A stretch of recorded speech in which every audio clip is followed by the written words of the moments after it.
ខ្ញុំជឿថានៅលើពិភពលោកនេះគ្មានអីដែលបានមកស្រួលទេគឺខ្ញុំជឿទៅលើការខិតខំប្រឹងប្រែងមនុស្សយើងម្នាក់ៗយើងមានសិទ្ធិនៅក្នុងការជ្រើសរើសផ្លូវដើររៀងៗខ្លួនគ្រាន់តែថាតើផ្លូវនឹងមុននឹងយើងជ្រើសរើសដើរតើយើងបានគិតវាប៉ុណ្ណាយើងបានមើលឃើញពីថ្ងៃខាងមុខនឹងប៉ុណ្ណាហើយទៀតសោតយើងគឺជាមនុស្សដែលមានបន្ទុកមានទំនួលខុសត្រូវប៉ុណ្ណាមនុស្សយើងម្នាក់ៗយើងមានសិទ្ធិនៅក្នុងការជ្រើសរើសផ្លូវដើរហើយក៏មានកាតព្វកិច្ចទូនាទីនៃជីវិតរៀងៗខ្លួនដូចគ្នាដែរខ្ញុំជឿថាទាំងបងប្អូនទាំងខ្ញុំគឺយើងសុទ្ធតែចង់បានជីវិតមួយដែលល្អប្រសើរយើងចង់ជោគជ័យចង់សម្រេចគោលដៅរបស់យើងចង់ឃើញជីវិតរបស់ខ្លួនឯង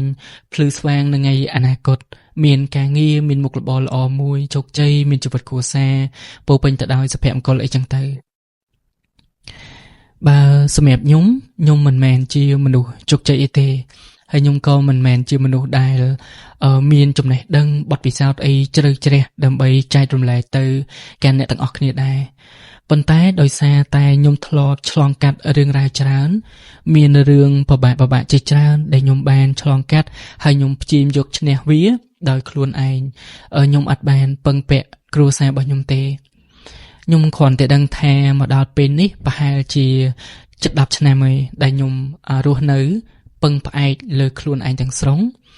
ខ្ញុំព្យាយាមដោះស្រាយគ្រប់បញ្ហាដែលខ្ញុំបានជួបដោយខ្លួនឯងគឺខ្ញុំចាប់ផ្ដើមមានការឯករាជ្យលើជីវិតខ្លួនឯងហ្នឹងតាំងពីខ្ញុំមករស់នៅភ្នំពេញហើយឪពុកម្ដាយរបស់ខ្ញុំគាត់ក៏បើកសិទ្ធិសេរីភាពឲ្យយើងមាន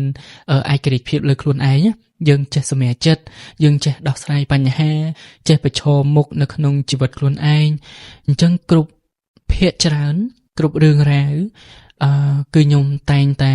សម្រេចចិត្តលើខ្លួនឯងខ្ញុំអត់សូវសុំយោបល់ពីអ្នកផ្ទះទេដោយសារវាគឺជាជីវិតរបស់ខ្ញុំអញ្ចឹងគឺខ្ញុំត្រូវតែសម្រេចចិត្តជ្រើសរើសសម្រេចចិត្តទទួលខុសត្រូវ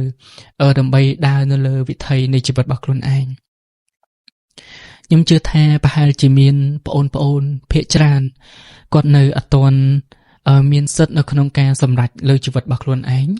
មានប្អូនមួយចំនួនបើទោះបីជាគាត់ចាក់ចេញពីគ្រួសារមករៀនបន្តមករស់នៅខាងក្រៅក៏ពិតមែនប៉ុន្តែមានសិទ្ធិខ្លះគឺគាត់អត់ទាន់អាចសម្រេចបានទេគាត់នៅពឹងពាក់ទៅលើការសម្រេចចិត្តរបស់គ្រួសារនៅឡើយខ្ញុំអត់បន្ទោសថាគាត់ខុសទេប៉ុន្តែឆ្លងកាត់តាមរយៈបទពិសោធន៍របស់ខ្ញុំគិតថាបើយើងធំហើយពីសម្រាប់ខ្ញុំគិតថាអាយុចាប់ពី8ដល់10ទៅខ្ញុំ consider ថាយើងគឺជាមនុស្សពេញវ័យហើយយើងមានសិទ្ធិឬក៏យើងអាចសម្រេចរឿងរ៉ាវនៅក្នុងជីវិតរបស់យើងបានទេអញ្ចឹងតាមបទពិសោធន៍ដែលខ្ញុំធ្លាប់ឆ្លងកាត់កន្លងមកហើយមកដល់ពេលនេះទើបខ្ញុំដឹងថារឿងរ៉ាវដែលខ្ញុំឆ្លងកាត់ពីមុនមកឧបសគ្គដែលខ្ញុំធ្លាប់ឆ្លងកាត់ហើយខ្ញុំតែងតែដោះស្រាយដោយខ្លួនឯងខ្ញុំអត់ពឹងពាក់លើគ្រួសារខ្ញុំតែងតែពឹងពាក់លើខ្លួនឯងជានិច្ចមកដល់ឥឡូវទើបខ្ញុំដឹងថាវាគឺជាមេរៀនមួយដែលសំខាន់មែនទែននៅក្នុងជីវិតដែលខ្ញុំនៅតែសម្រេចចិត្តថាបើសិនជាពេលវេលាអាចត្រឡប់ក្រោយខ្ញុំនៅតែសម្រេចចិត្តដើរលើផ្លូវនឹងដដែលខ្ញុំនៅតែសម្រេចចិត្តជ្រើសរើសការពឹងពាក់សម្រេចចិត្តដោះស្រាយបញ្ហាដោយខ្លួនឯងជាងពឹងពាក់ទៅលើគ្រួសារនៅពេលដែលយើងធំពេញវ័យគ្រប់គ្រាន់ហើយអញ្ចឹងមានដឹងអត់ថានៅពេលដែលយើងដោះស្រាយបញ្ហាណាមួយដែលយើងប្រឈមមុខដោយខ្លួនឯង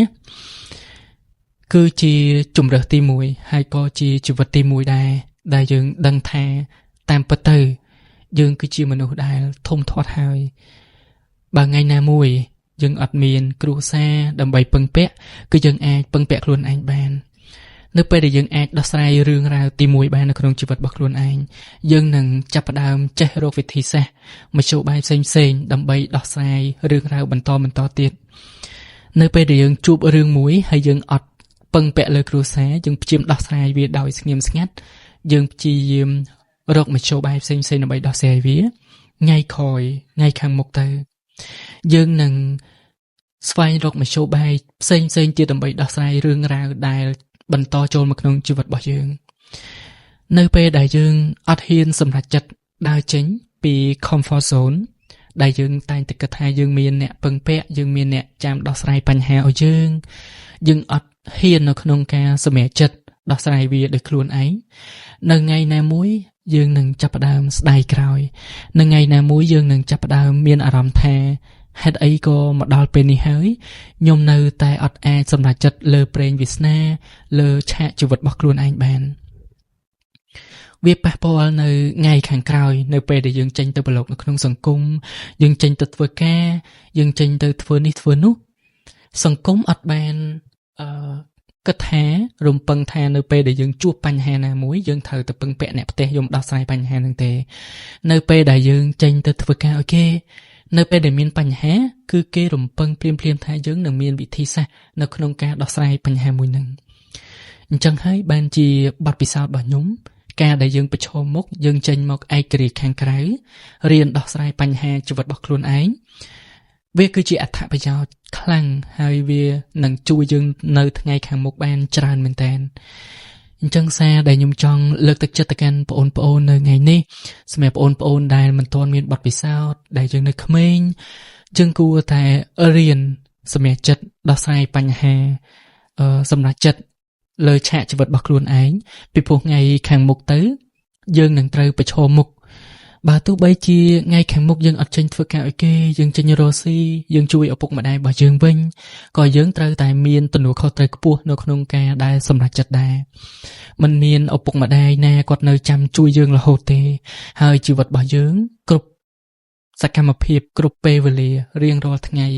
យើងនឹងត្រូវប្រឈមមុខជាមួយនឹងមនុស្សជាមួយនឹងសង្គមជាមួយនឹងបញ្ហាផ្សេងៗពេលខ្លះយើងត្រូវសម្រេចចិត្តនៅក្នុងការដោះស្រាយវាភ្លាមអញ្ចឹងហើយបានជាគេបង្រៀនដែលខ្ញុំរៀនបានការអប់រំនៅខាងអឺរ៉ុបនៅពេលដែលកុមារនៅពេលដែលកូនគេពេញវ័យគឺគេតែងតែផ្ដល់សិទ្ធិសេរីភាពនិងឯករាជ្យទៅកាន់កូនរបស់គេឲ្យចេះសម្រេចចិត្តឲ្យចេះមានការទទួលខុសត្រូវទំនួលខុសត្រូវលើជីវិតរបស់ខ្លួនឯងណាអញ្ចឹងហើយយើងគួរតែរៀនទទួលយកការពិតថាការពិតគឺវាបែបហ្នឹងយើងអាចធ្វើជាកូនចាបនៅក្នុងសម្បុករហូតបានទេនៅថ្ងៃណាមួយយើងនឹងលែងមានឪពុកម្ដាយលែងមានបងប្អូនគាត់ចាំជួយយើងទៀតហើយអរគុណច្រើនអញ្ចឹងគឺមានតែប៉ុណ្្នឹងទេសម្រាប់ podcast វីដេអូទី2នេះអរគុណបើចូលចិត្តជួយ subscribe channel របស់ខ្ញុំមួយផងដើម្បីទទួលបានវីដេអូក្រោយៗទៀតបាយបាយ